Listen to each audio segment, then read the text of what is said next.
Hello दोस्तों, आप सबका बहुत बहुत स्वागत है। तो दोस्तों, आज की वीडियो में हम अशुद्धि दोष या त्रुटि को कंप्लीट करने वाले हैं। ठीक है, तो इससे पहले वाली वीडियो में हमने दोस्तों जैसे कि आर्य समीकरण मितीय त्रुटि में धातु आधिक्य दोष, धातु न्यून दोष, है ना, ये सब चीजें हमने कंप्लीट करा दी थी। ठीक है, तो यदि आपने नहीं देखा तो आई बटन पर इसका लिंक आ रहा है और इसको आप देखिएगा। ठीक है, और दोस्तों हाँ, आपको एक जरूरी सूचना है जो आपको मैं बता दे रहा हूं कि यार आप लोग, यार मुझे ऐसा लग रहा है कि आप लोग पढ़ नहीं रहे हो, कमेंट नहीं आ रही हैं हमें। कुछ जो हम होमवर्क देते हैं वो होमवर्क ही आप नहीं बता रहे हो कि सर हमने होमवर्क कर लिया या नहीं किया। ये गलत बात है ना। मैं आपको यदि मेहनत से पढ़ा रहा हूं तो आपका भी ये फर्ज बनता है कि आप मेहनत से पढ़ो, क्योंकि पढ़ा हुआ कभी बेकार नहीं जाता। आज आपको काम नहीं आ रहा है तो कल आपको काम आएगा, और कल आपको काम नहीं आ रहा तो परसों जरूर आपको काम आने वाला है। जो आपने पढ़ के रखा है वो कभी बेकार नहीं जाता, वो किसी ना किसी तरीके से यूज में आ ही जाता है। ठीक है, तो बिल्कुल मेरे भाई आप मस्ती मत कीजिए, बिल्कुल आप कंटिन्यू पढ़ाई को कीजिए। ठीक है, और वीडियो मेरे भाई बिल्कुल आपको मैं कंटिन्यू प्रोवाइड करा रहा हूँ, आप ही के लिए प्रोवाइड करा रहा हूँ। मेरा इसमें कोई ज्यादा फायदा नहीं है, केवल आप ही के लिए मैं ये वीडियो रोज की रोज प्रोवाइड करा रहा हूं, बना रहा हूं। तो आप बिल्कुल यार मेहनत कीजिए यार दिल से। ठीक है, और कंटिन्यू अपनी पढ़ाई कीजिए और नोट्स बना के पढ़ाई कीजिए मेरे भाई। ठीक है, तो आप ही का फायदा होने वाला है। ठीक है, तो समझ रहे हो आप सब चीजें, आप 12th क्लास में आ गए, सभी समझदार हैं, है ना, इसमें कोई दोहराए नहीं है। तो फिर आप कंटिन्यू बिल्कुल पढ़ाई करें, कोई उसमें कॉम्प्रोमाइज आपको नहीं करना है। ठीक है, चलो, है ना, चलो। तो अशुद्धि दोष या त्रुटि की बात करें, देखो साफ लिखा है अशुद्धि दोष या त्रुटि। अब अशुद्धि दोष कब उत्पन्न होगा? जब अशुद्धि प्रवेश करेगी तब तो ये दोष उत्पन्न होगा, है ना। जब कोई क्रिस्टल है, यदि उस क्रिस्टल में कोई अशुद्धि प्रवेश कर जाती है तो उस अशुद्धि से जो उस क्रिस्टल में दोष उत्पन्न होगा, उसी दोष को हम बोलेंगे अशुद्धि दोष। जैसे मान के चलो ये आपका NaCl का क्रिस्टल है, देखो आपको Na+Cl- दिख रहा है, मतलब ये NaCl का क्रिस्टल है। अब यदि इस NaCl के क्रिस्टल में, ठीक है, कोई अशुद्धि प्रवेश कर जाए, मान लिया मैंने कि इस NaCl के क्रिस्टल में एक K+ है, इस K+ नाम के जो आयन है इसकी अशुद्धि इसमें प्रवेश कर जाए, तो ये जो अशुद्धि इसमें प्रवेश करेगी, तो ये अशुद्धि क्या करेगी? यहां पर ये अशुद्धि या तो इसके जो अवयवी कण हैं उनको बाहर निकाल देगी। ठीक है, जैसे मान के चलो अगर इसमें K+ प्रवेश कर जाता है, ठीक है, तो ये K+ क्या करेगा? या तो Na को क्या कर सकता है? बाहर निकाल सकता है। ठीक है, या फिर जो Na है उसको अव्यवस्थित कर देगा। Na बाहर निकलेगा तब भी क्रिस्टल में अशुद्धि उत्पन्न होगी, और ये Na अव्यवस्थित हो जाएगा तब भी इस क्रिस्टल में अशुद्धि होगी। तो दोनों कारण से ही इसमें अशुद्धि उत्पन्न हो सकती है, समझ रहे हैं ना। तो अशुद्धि दोष या त्रुटि की अगर परिभाषा की बात करें तो इसकी परिभाषा क्या हो जाएगी? जब किसी क्रिस्टल में कोई बाह्य पदार्थ प्रवेश कर जाता है तो यह बाह्य पदार्थ उस क्रिस्टल के अवयवी कणों को अव्यवस्थित कर देता है या क्रिस्टल से बाहर निकाल देता है। तब क्रिस्टल में जो दोष उत्पन्न होता है उस दोष को हम बोलते हैं अशुद्धि दोष या फिर त्रुटि। ये इसकी सिंपल सी इसकी परिभाषा है, इसमें कोई प्रॉब्लम नहीं होनी चाहिए। ठीक है, चलो अब अशुद्धि दोष की अगर हम बात करें कि अशुद्धि दोष हमें पढ़ना कितने टाइप का है, तो मेरे भाई ये अशुद्धि दोष 2 टाइप का होता है। ठीक है, पहला जो, या फिर हम ऐसा कहें कि जो अशुद्धि दोष होता है वो 2 ही प्रकार के क्रिस्टलों में होता है। ठीक है, पहला होता है आयनिक क्रिस्टलों में। ठीक है, तो आप ये लिख देंगे आयनिक क्रिस्टलों में, आयनिक क्रिस्टलों में अशुद्धि दोष। ठीक है, एक तो आयनिक क्रिस्टलों में होता है, दूसरा होता है ये सहसंयोजक क्रिस्टलों में, सहसंयोजक क्रिस्टलों में अशुद्धि दोष। ठीक है, तो मेरे भाई आप बिल्कुल याद रखना है, ये जो अशुद्धि दोष होता है वो 2 ही प्रकार के क्रिस्टलों में होता है। पहला आयनिक क्रिस्टलों में अशुद्धि दोष, और दूसरा हमारा होता है सहसंयोजक क्रिस्टलों में अशुद्धि दोष। ये 2 टाइप का होता है। अब ये आयनिक क्रिस्टलों में अशुद्धि दोष कैसे उत्पन्न होता है, इस चीज को आप समझ लीजिए। पहले मैं इसको समझा रहा हूं, ठीक है। अब मैं क्या समझा रहा हूं, आयनिक क्रिस्टलों में अशुद्धि दोष को मैं आपको समझा रहा हूं, ठीक है। ये मान लिया मैंने, ये जो है ना आपका जो क्रिस्टल है वो NaCl का क्रिस्टल है, ठीक है। मैं आपको एक बेसिकली पहले एग्जांपल बता रहा हूं, ठीक है। मैं इसमें क्या कर रहा हूं कि जो पोटेशियम है, पोटेशियम क्या होता है, पोटेशियम के होता है, पोटेशियम क्या होता है के, ठीक है। इस पोटेशियम युक्त NaCl, पोटेशियम युक्त NaCl मतलब मैं उस NaCl को गर्म कर रहा हूं जिस NaCl में थोड़ा सा क्या मिला है, पोटेशियम मिला है, के मिला है, गर्म कर रहा हूं, ठीक है। तो मैंने इस पोटेशियम युक्त NaCl को जब मैंने गर्म किया, तो गर्म किया तो मेरे भाई इसके आयन भी गतिशील होंगे। अब पोटेशियम गर्म कर रहे हैं तो साथ में पोटेशियम भी गतिशील होगा, बिल्कुल होगा। तो ऐसी कंडीशन में कभी कुछ इसमें मिस्टेक आ जाएगी, या कभी ऐसा हो जाए कि कभी कभी Na की जगह पे कौन आ जाए, के आ जाए। अब Na की जगह पे के आएगा, देखो ये क्या था, नमक था जिसमें हमने क्या मिला दिया था, के मिला दिया था, ठीक है। ये क्या था, नमक। इस नमक को हम पोटेशियम की उपस्थिति में गर्म कर रहे हैं, तो कभी कभी ऐसा हो सकता है कि के साथ कौन आ जाए, सॉरी Cl के साथ Na था लेकिन Cl के साथ कभी कभी के आ जाए। तो ऐसी कंडीशन में क्या होगा, इस क्रिस्टल में क्या हो जाएगी, एक अशुद्धि उत्पन्न हो जाएगी, क्योंकि था NaCl, पोटेशियम के साथ गर्म किया तो कभी कभी इसमें क्या आ गया, पोटेशियम आ गया। तो ऐसी कंडीशन में इसमें अशुद्धि उत्पन्न हो जाएगी। तब वो अशुद्धि जो उत्पन्न होगी वो किसके कारण हुई है, इस के कारण हुई है। और के क्या है, ये एक आयन है, के क्या है, एक आयन है। तो इस के कारण हुई है अशुद्धि, इसीलिए हम इसको बोल रहे हैं, और के क्या है, आयन, इसलिए हम इसको बोल रहे हैं आयनिक क्रिस्टलों में अशुद्धि दोष। और आयनिक क्रिस्टलों में जो अशुद्धि दोष होता है वो किसी अन्य आयन के कारण होता है, ठीक है।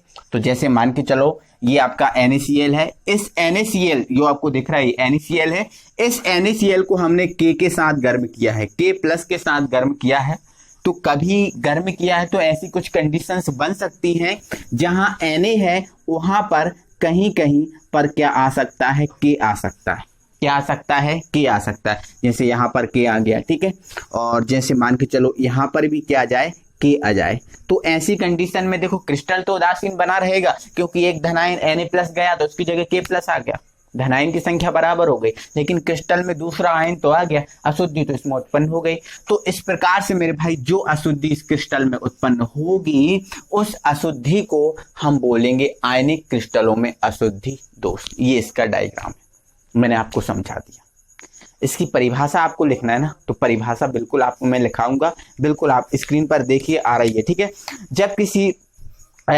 जब किसी क्रिस्टल में बाहरी आयन प्रवेश कर जाता है या पिघली हुई अवस्था में प्रवेश कर दिया जाता है या फिर पिघली हुई अवस्था में मिला दिया जाता है, तब उस क्रिस्टल में जो दोष उत्पन्न होता है उसे आयनिक क्रिस्टलों में अशुद्धि दोष कहते हैं। ये तो हुआ। अब इसका एग्जाम्पल, जब पोटेशियम युक्त NaCl को गर्म किया जाता है तब Na के स्थान पर क्या जाता है, के प्लस आ जाता है, कहीं कहीं, पूरी जगह नहीं, कहीं कहीं। तो इसका एग्जाम्पल हो गया, ये इसका डायग्राम। आई होप कि आपको पूरा समझ में आया होगा, कहीं भी कोई प्रॉब्लम नहीं इसमें आई होगी, ठीक है। अब हमारा सेकंड है सहसंयोजक क्रिस्टलों में अशुद्धि दोष। सेकंड है हमारा सहसंयोजक क्रिस्टलों में अशुद्धि दोष। अब ये सहसंयोजक क्रिस्टल जो होते हैं इनको हम परमाणविक क्रिस्टल भी बोलते हैं दूसरी भाषा में। दूसरी भाषा में क्या बोलते हैं मेरे भाई, हमें इसे बोलते हैं परमाणविक क्रिस्टल। कौन सी क्रिस्टल, हमने देखो स्टार्टिंग में ही पढ़ा था, ठीक है, परमाणविक क्रिस्टल, परमाणविक क्रिस्टल, ठीक है, बिल्कुल ठीक है। तो सहसंयोजक क्रिस्टलों में अशुद्धि दोष या परमाणविक क्रिस्टलों में अशुद्धि दोष क्या होता है ये समझना है, ठीक है।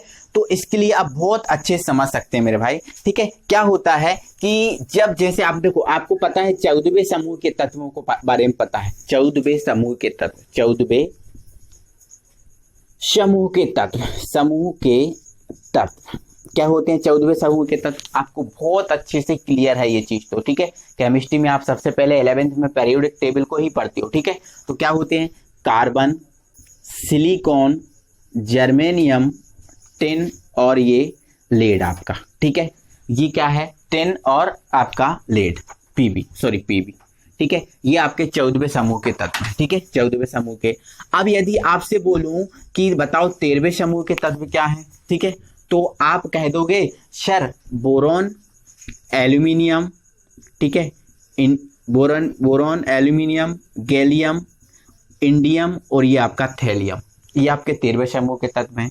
अगर मैं आपसे बोलूं कि सर आप 15वें समूह के तत्वों को बताओ, तो आप कह दोगे सर 15वें समूह के तत्व नाइट्रोजन से स्टार्ट होते हैं, तो नाइट्रोजन, फास्फोरस हुआ, आर्सेनिक हुआ, एंटीमनी हुआ और ये आपका बिस्मिथ हुआ। ये आपके 15वें समूह के तत्व हैं। अगर दूसरी भाषा में अगर हम बात करें तो ये आपके चतुर्संयोजी हैं, क्योंकि इनकी जो संयोजकता होती है 4 होती है। ये त्रिसंयोजी हैं और ये पंचसंयोजी, ठीक है। तो ये क्या है आपके चतुर्संयोजी, ठीक है। अब ये क्या है आपके त्रिसंयोजी हैं, त्रिसंयोजी, क्योंकि इनकी संयोजकता जो है ना वो 3 होती है। और ये क्या है, पंचसंयोजी, अभी मैं इसको समझा रहा हूं, आप टेंशन मत लेना, अभी पहले आपको सब बता रहा हूं, ठीक है। तो देखो ये क्या है, परमाणविक अशुद्धि, क्या है इसमें, सहसंयोजक अशुद्धि या परमाणविक अशुद्धि। परमाणविक अशुद्धि कब उत्पन्न होगी, जब परमाणु में परमाणु को मिलाएंगे तो ये परमाणविक अशुद्धि उत्पन्न होगी ना मेरे भाई। जब एक परमाणु में दूसरे परमाणु को मिला देंगे तो ये परमाणविक अशुद्धि होगी, ठीक है। तो क्या होता है इसको समझो पहले। तो क्या होता है दोस्तों, यदि ये 14वें समूह के तत्व हैं, यदि इन 14वें समूह के तत्वों में 13वें समूह के तत्व या 15वें समूह के तत्वों को मिला दिया जाता है,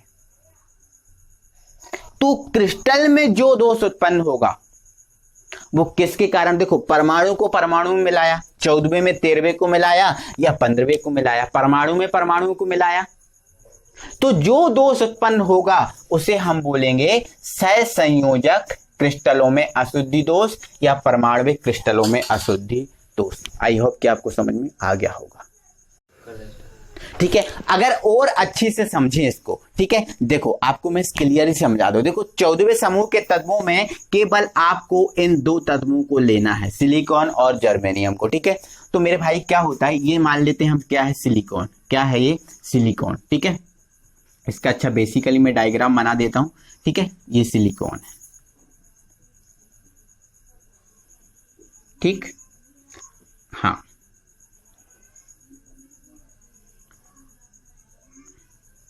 ये आपका सिलिकॉन है, ठीक है। अब सिलिकॉन क्या है, चतुर्संयोजी है, क्या है, चतुर्संयोजी। अब ये चतुर्संयोजी है तो इसकी संयोजकता कितनी होगी, 4, मतलब इसके संयोजकता जो कोष है उसमें कितने इलेक्ट्रॉन होंगे, 4 इलेक्ट्रॉन होंगे, ठीक है। तो 1 इलेक्ट्रॉन हो गया, दूसरा इलेक्ट्रॉन हो गया, तीसरा इलेक्ट्रॉन हुआ और ये आपका चौथा इलेक्ट्रॉन हुआ।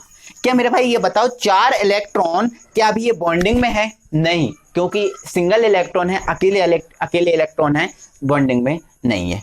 तो हम कहते हैं कि ना, अब हमने ये भी सुना है कि सिलिकॉन और जो जर्मेनियम होते हैं वो अर्धचालक होते हैं, क्योंकि ये निम्न ताप पर धारा का प्रवाह नहीं करेंगे। तो ये जो आपको ये कंडीशन दिख रही है, इस कंडीशन में धारा का ये प्रवाह नहीं करेंगे, ठीक है। लेकिन यदि इसी सिलिकॉन में मैं 13वें समूह के तत्वों में, जैसे गैलियम या इंडियम या कोई सा भी उठा लो, तो जैसे मान लिया मैंने इस गैलियम को उठा लिया, यदि 13वें समूह के तत्वों जैसे गैलियम है, इस गैलियम को मैं इसमें मिक्स कर दूं, तो गैलियम की संयोजकता कितनी है, 3, कितनी संयोजकता है, 3, मतलब इसके जो 3 इलेक्ट्रॉन हैं इसके साथ बॉन्ड बना लेंगे, 1, 2 और ये 3।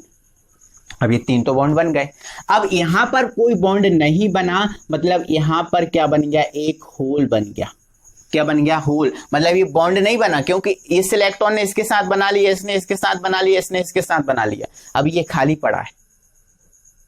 तो इस क्रिस्टल में अब किसकी अशुद्धि आ गई, गैलियम की अशुद्धि आ गई। अब गैलियम की अशुद्धि आने के कारण जो सिलिकॉन है ये धारा का प्रवाह तो करने लगेगा, धारा का प्रवाह तो करने लगेगा, लेकिन इसमें जो है ना वो एक दोष उत्पन्न हो जाएगा और वो दोष कहलाएगा सहसंयोजक क्रिस्टलों में अशुद्धि दोष। और उस दोष का नाम क्या है, या फिर हम ऐसा कहें कि देखो जो है ना डोपिंग क्रिया द्वारा या अशुद्धि द्वारा हम अर्धचालक को बनाते हैं। ऐसा हमने पढ़ा है कि डोपिंग की क्रिया या फिर अशुद्धि मिला के हम क्या बनाते हैं, अर्धचालक बनाते हैं। तो ऐसी कंडीशन में अगर देखें दोस्तों, देखो हमने 14वें में कितने को मिलाया, 13वें को मिलाया।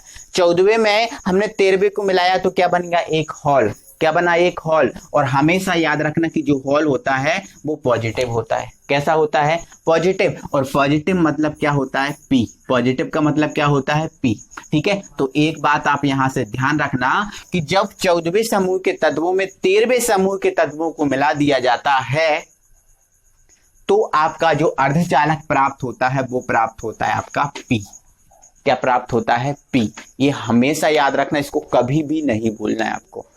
जब 14वें में 13वें समूह के तत्वों को मिला दिया जाता है तो पी प्रकार का अर्धचालक प्राप्त होता है। और इसी कारण से आपको समझा दिया जो सिलिकॉन है धारा का प्रवाहित करता है। ठीक है, अब और समझाते हैं आपको। जैसे मान लिया दोस्तों मैंने, ये आपका जर्मेनियम है। ठीक है, ये आपका जर्मेनियम है। इसी टाइप का जो डायग्राम है मैं जर्मेनियम का भी आपको बना लेता हूं। ठीक है, इस टाइप का, थोड़ा सा स्मॉल, थोड़ा इसी टाइप का बना दे रहा हूं। ठीक है, तो देखो ये 4 इलेक्ट्रॉन होते हैं क्योंकि 14वें समूह का है 1। ठीक है, ये आपका 2 हुआ, ये आपका 3 हुआ और ये आपका 4, जो इसमें बॉन्डिंग नहीं है और ये अभी अर्धचालक धारा का प्रवाह नहीं करेगा। ठीक है, लेकिन जब मैं इसमें 15वें समूह के अशुद्धि मिला दूं, देखो 13वीं की मिला के मैं समझा चुका हूं, आपको पी मिल गया। अब मैं 15वें की मिला रहा हूं, तो 15वें की मिला रहा हूं तो ये पंच संयोजी है, मतलब इसके पास कितने इलेक्ट्रॉन है, 5। तो ये 5 इलेक्ट्रॉन क्या करेंगे, एक इसके साथ बॉन्डिंग हो जाएगी। किसके साथ, 1 मिनट, हाँ मार्कर उठाओ। हाँ, तो देखो इसके साथ ये बॉन्डिंग 5 इलेक्ट्रॉन है तो एक इसके साथ बॉन्डिंग हो गई, एक इसके साथ बॉन्डिंग हो जाएगी, एक इसके साथ बॉन्डिंग हो जाएगी, एक इसके साथ, 4 बॉन्डिंग फ्री बन चुकी, 4 बॉन्डिंग। ठीक है, अब इसमें किसकी अशुद्धि मिलाई है मैंने, कोई पंच संयोजी। और पंच संयोजी जैसे मान के चलो मैंने आर्सेनिक की मिला दी। किसकी मिला दी, आर्सेनिक की अशुद्धि इसमें मिला दी। अशुद्धि मिल गई, मतलब ये धारा का प्रवाह करेगा क्योंकि अशुद्धि मिला दी ना, इसमें कोई त्रुटि उत्पन्न हो गई ना, तो मतलब ये धारा का प्रवाह तो करेगा। अब धारा का प्रवाह करेगा, कोई प्रॉब्लम नहीं, धारा का प्रवाह करने लगेगा। ठीक है, और इसमें त्रुटि कौन सी उत्पन्न होगी, क्योंकि आर्सेनिक मिलाया है, परमाणु मिलाया तो संयोजक क्रिस्टलों में अशुद्धि दोष हो जाएगा। लेकिन हमने एक चीज और सीखी है, अशुद्धि मिलाने से अर्धचालक प्राप्त होते हैं। तो जब हम जर्मेनियम में या फिर हम 14वें समूह के तत्वों में 15वें समूह के अशुद्धि मिला देंगे तो कौन सा अर्धचालक प्राप्त होगा। तो आप सुनो, अभी इसके पास कितने थे इलेक्ट्रॉन, 5। अभी बॉन्डिंग कितने की हुई है, 4। इसके पास 1 इलेक्ट्रॉन बचा है, 1 इलेक्ट्रॉन एक्स्ट्रा बचा है ना, बचा है। और इस इलेक्ट्रॉन के कारण इसमें धारा का प्रवाह होगा, ये तो बचा है। तो इलेक्ट्रॉन कैसा होता है, इलेक्ट्रॉन होता है ऋणात्मक। ठीक है, और ऋणात्मक को हम क्या बोलते हैं, नेगेटिव। क्या बोलते हैं, नेगेटिव। मतलब जब हम 14वें समूह के तत्वों में 15वें समूह के तत्वों की अशुद्धि मिलाएंगे तो हमें एन प्रकार का अर्धचालक प्राप्त होगा। कौन प्रकार का, एन प्रकार। ठीक है, तो देखो है ना, 14 में जब हमने 13 को मिलाया तो कौन सा अर्धचालक आपको प्राप्त हुआ, पी। क्या, पी प्रकार का, पी प्रकार। ठीक है, और जब हमने 14 में 15 को मिलाया, 14 में किसको मिलाया हमने, 15 को मिलाया तो कौन सा प्राप्त हुआ, एन प्रकार का, एन प्रकार का। तो मेरे भाई ये चीजें आपको बहुत अच्छे से याद रखना है। ठीक है, ये संयोजक क्रिस्टलों में मैंने अशुद्धि दोष समझा है, जो आपको क्लियर हो गया होगा, परिभाषा सहित सब कुछ क्लियर हो गया। तो मेरे भाई वीडियो में मैंने कहीं भी कंजूसी नहीं की, पढ़ाने में कहीं भी कंजूसी नहीं की। तो आप लाइक करने में बिल्कुल मेरे भाई कंजूसी ना करें, आप वीडियो को दिल से लाइक करें, अपने फ्रेंड सर्कल में शेयर करें, ज्यादा से ज्यादा लोगों को आप बताएं, मामा बुआ नाना नानी सबके यहाँ आप बताएं कि हमारे सर पढ़ाते हैं, सर से पढ़ें। ठीक है, तो मेरे भाई, और आप नए व्यूअर हो, अभी तक हमारे चैनल को सब्सक्राइब नहीं किया तो प्लीज़ चैनल को सब्सक्राइब कर लीजिए। ठीक है, अगली वीडियो में हम फिर आपसे मिलते हैं। और लगभग दोस्तों ये एक लेक्चर, एक वीडियो की यूनिट और रह गई है, इसके बाद हम अगली यूनिट पे भी पहुंच जाएंगे। ठीक है, तो चलते हैं दोस्तों, मिलते हैं अगली वीडियो में। Thank you.